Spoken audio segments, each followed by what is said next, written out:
hablábamos hace muy poquito, la semana pasada, de que en la provincia de Misiones en este primer semestre se superaron se superó la cifra de más de 100 personas fallecidas en siniestros viales, ¿no? Una cifra que lamentamos, que es dolorosa, y que incluso uno pierde la cuenta, ¿no? Digo, uno aquí en el periodismo, ¿no? Falleció un motociclista en la ruta y son personas, son vidas, son familias destruidas. Bueno, vamos a charlar respecto a qué pasa en Misiones, por qué tenemos esta cantidad de siniestros viales y qué podemos hacer para cambiar esto con un especialista en el tema. Él es Ramiro López y es magíster en seguridad vial. ¿Qué tal? Buenos días, Ramiro. ¿Cómo está? María Marta y todo el equipo, los saludamos. Buen día, ¿cómo están? Pero muy bien. Bueno, la pregunta es esta, ¿no? ¿Qué nos pasa hablemos de los misioneros, ¿no? ¿Qué nos pasa aquí que tenemos estas cifras y esta cantidad de siniestros? Bien, tenemos un montón de problemas acá en Misiones, entre ellos hay una cuestión de que no tenemos una certeza de que nos va a pasar a nosotros. Uh-huh. Eso es una de las cuestiones predominantes. También hay que agudizar los controles de tránsito y inclusive hay que agudizar las exigencias a la hora de poner a circular un vehículo. Uh-huh. Y, por sobre todo, aumentar la dificultad de acceder a una licencia de conducir. Eso es una de las cuestiones fundamentales para que la cuestión cambie. Uh-huh. Bueno, vamos punto por punto. Por ejemplo, ¿no? Sí, este tema de los controles. Sabemos que se hacen controles, pero ¿cuáles son los controles que sirven?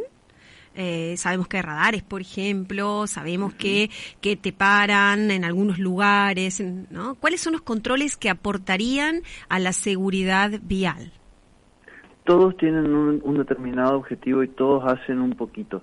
La seguridad vial no es una cuestión puntual, sino que es multifactorial. Entonces, decir que alguno no sirve sería falso, sino que hay que incrementar la cantidad de todos y la ubicación debe ser analizada de cada uno. Por ejemplo, un ejemplo. Digo, una de las cuestiones que escuchamos seguido, ¿no? Los controles de alcoholemia, los ponen, ¿por qué no los ponen en la puerta de los boliches, que ahí sale la gente borracha y a su vez los dueños de boliches y dicen, ¿por qué nos ponen acá los controles y, bueno, ¿no? Sí, ¿por qué no controlan en todos lados? ¿Dónde deberían estar? Va de vuelta. Hay que analizar, habría que hacer un análisis de datos de dónde ocurren siniestros con involucrados de alcoholemia, ¿sí? ¿Qué tipo de concentración y distribución hay? Primer punto. Claro. Para ellos faltan datos, no tenemos datos de este tipo, ¿sí? Claro. Por ejemplo, recuerdo casos de 9 de la mañana, frente al campus, un tipo mató 2 personas. Me acuerdo exactamente, que salía de... Sí. Bien. Sí, bien. Me acuerdo del caso. Entonces, a priori, no tenemos datos suficientes para decir bien dónde tendría que estar. Sí, tenés razón, tendría que haber más controles cerca de los boliches, pero hay que analizar. ¿En cercanía de los boliches estacionan las personas? Sí, no. ¿En dónde se pueden realizar en cercanía de los boliches? Digamos, las calles están preparadas para eso, porque acordate que tenés que tener lugar para detener los vehículos, tenés que tener en cuenta si hay o no vehículos estacionados en el costado. Digamos, hay cuestiones logísticas que hay que analizar, no se puede decir tan puntualmente y tan rápido. Bueno, el otro punto que mencionabas que era, a mí no me va a pasar. Ajá. ¿Cómo se trabaja eso? Hay varias razones, hay varias maneras. Hay un análisis de la Universidad Miguel Hernández de Elche, de España, que te dan más o menos 6 razones que cuentan a la hora de cumplir o no las normas de tránsito. Que son la certeza de accidentes, lo que vemos que hacen los demás que están en nuestro entorno, el juicio moral que cae sobre nosotros a la hora de realizar alguna acción o no. La certeza de sanción también influye mucho, lo que hace nuestro grupo de pertenencia y lo que sentimos individualmente sobre la adecuación del castigo. Todo esto lo analizo más en profundidad en el libro que escribí.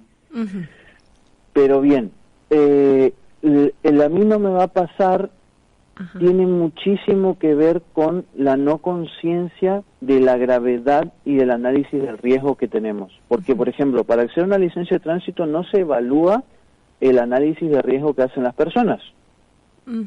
Claro. El análisis de la situación de riesgo que hace el que va a recibir ese carnet. Claro, porque a ver, si yo quiero acceder a un carnet de motos, pero no puedo analizar si el casco que voy a usar es el adecuado, ¿sí? ¿Por qué voy a recibir un carnet? ¿Por qué voy a recibir una licencia? Es más, vamos a vuelta, no se llama carnet, se llama licencia. ¿Por qué se llama licencia? Porque el tránsito, la conducción es una actividad de alto riesgo, tan alto que tenemos más muertes por siniestros viales que por armas de fuego en la Argentina. Tenemos un 60% más de muertos por siniestros viales que por armas de fuego. Es una actividad de altísimo riesgo. Ha cambiado igual muchísimo, bueno, si uno piensa en Posadas nomás, no sé, 20 años atrás, ni siquiera era obligatorio, o sería obligatorio, pero no se exigía por ejemplo, el cinturón de seguridad, ¿no? Para manejar, para conducir, no existían los controles de alcoholemia, que ahora existen. Ahora hay gente que te dice, no, yo no voy a beber porque le consta que la detienen, que le hacen el control de alcoholemia y que si le da positivo ha tenido que pagar de alguna manera compensar, ¿no? esa infracción. Esto que vos decías de la necesidad de que se controle y que haya percepción de que uno va a ser sancionado. Ha cambiado muchísimo, pero ¿en qué habría que hacer hincapié para bajar esta cantidad de siniestros? En todo. A ver, en todo. Va de vuelta. Sí, cambió. Estamos todos de acuerdo en que cambió. Ahora, no estamos a la altura. A día de hoy no estamos a la altura en ningún aspecto. ¿Sí? Te vuelvo a decir, la exigencia a la hora de entregar una licencia de conducir es insuficiente. Tanto en Posadas como en cualquier otro municipio de la provincia y del país. ¿Sí? Ni siquiera la Ciudad Autónoma de Buenos Aires cumple con un estándar mínimo, haciendo un análisis técnico, no cumplen con un estándar mínimo a la hora de entregar una licencia de conducir. Quizás de manera formal sí, de manera material no. Claro. Porque uno en teoría dice, a ver, ¿no? Estas son cuestiones recientes aquí en la ciudad de Posadas, en la provincia de Misiones, ¿no? A partir de los 60 años hay que renovar sí o sí todos los años con un examen, ¿no? Algo que le cuesta mucho a la persona mayor volver a hacer un examen. Además, hay que superar un examen no solamente teórico, sino también de las condiciones en que está para manejar. Eso está pasando. Lo que vos decís es que en la práctica después esto no se cumple a rajatabla. No hablo de Posadas, ¿sí? Hablo de todos los municipios del país. Tenemos casos en el país, ¿no es cierto?, donde a una persona le secuestran una licencia un día, ¿sí? Una licencia de un municipio X, que el municipio tenía 8.000 habitantes, él tenía la licencia de 23.000 y pico, ¿sí? Y al otro día, en el mismo puesto de control, le secuestran otra licencia con el número 35.000 y pico. O sea, él llegó a su casa después de que le secuestran la licencia, pidió media docena de empanadas y 3 licencias más. ¿Sí? ¿Me explico? O sea, no es una cuestión de Posadas o de Misiones. Estamos hablando de que todo el país tiene un problema en este sentido. Pero en ese caso son licencias truchas. No necesariamente, porque si cumple con todas las exigencias ¿sí? de las ordenanzas, no es trucho. ¿Sí? Si hay un expediente tal que el tipo cumplió todo, ¿me explico? ¿Sí? Quizás los criterios para entregarla no sean los adecuados. Vos decías que tenemos poca información como para la toma de decisión, pero ¿qué información sí tenemos, por ejemplo, en relación a cuál es el día de la semana donde hay más incidencia de siniestros viales y cuáles son las horas? Bien, en cuestiones estadísticas en tránsito se toma como día de semana desde las 0 horas del día lunes a las 19 horas del día viernes. ¿Sí? Y como fin de semana a partir de las 19 horas del día viernes hasta el domingo a las 23:59. ¿Sí? Bien. El fin de semana, o sea, 2 días y medio aproximadamente, tenemos cerca del 60% de muertos de lo que hay en toda la semana. O sea, el fin de semana aumenta muchísimo la cantidad. Eso siempre pasó. Y siempre es en entornos urbanos. Aunque parezca que no, es más de día que de noche que suceden los siniestros mortales, por sobre todo. Entonces, durante los días del fin de semana es más habitual que haya siniestros mortales. Y vos decías más en la ciudad que en las rutas.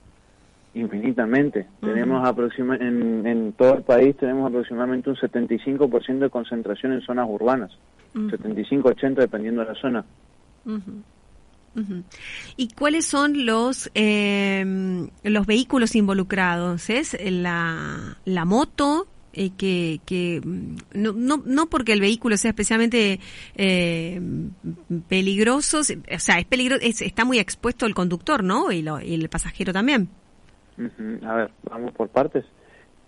Sí, hay una concentración en lo que es muertes en tanto conductor o pasajero de motos, sí.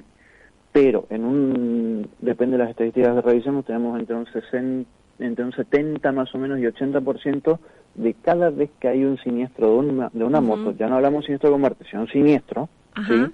Hay otro vehículo de mayor porte involucrado. Ya sea porque le hizo un finito, el conductor de la moto se asustó y cayó, ¿sí? Porque hubo un choque por alcance, infinidad de situaciones. O sea, sí, pasa más en moto, sí, pero hay otros vehículos involucrados. ¿Sí? Respecto, sí. Y como vos decías, sí, el conductor de moto es uno de los conductores más expuestos porque no tiene ningún elemento de seguridad pasiva la moto. ¿Sí? Es decir, un elemento de seguridad pasiva es un elemento tal del vehículo, tal que reduzca las consecuencias de un siniestro una vez ocurrido. ¿Sí? La moto no tiene ningún elemento de seguridad pasiva. Respecto a los días de semana, ¿cuál sería esto que vos explicabas, ¿no? Desde el lunes hasta el viernes a la tarde, ¿cuál sería la hora más de más siniestros? Tan diferenciado no hay entre día y noche, ¿sí? Va de vuelta, no tenemos datos suficientes para poder afirmar algo, pero siempre hay mucha incidencia al amanecer y al atardecer por una cuestión de luz, ¿sí? Hay mucha incidencia, pero es durante el día, porque como te digo, no tenemos datos para hacer una afirmación. Te pido una reflexión final, Ramiro, respecto a esto que vos decías, a mí no me va a pasar. Muchos de los que estamos escuchando en realidad todos los que estamos escuchando estamos en la vía pública o como peatones o conduciendo algún tipo de vehículo, ya sea monopatín o un auto, ¿no?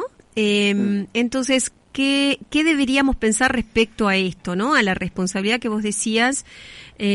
Salir a la vía pública es una actividad riesgosa y claro que me puede pasar, ¿no? ¿Qué tenemos que pensar en ese sentido? A ver, en Misiones es bastante sencillo. Pensemos en nuestra familia y nuestros conocidos. Todos tenemos algún pariente, amigo, conocido, vecino que tuvo un siniestro vial y murió o quedó con secuelas permanentes. Cierto. Todos, prácticamente no hay nadie en Misiones, yo no conozco casos en Misiones que alguien no tenga algún conocido cercano, que no tenga o haya muerto o haya quedado con secuelas permanentes.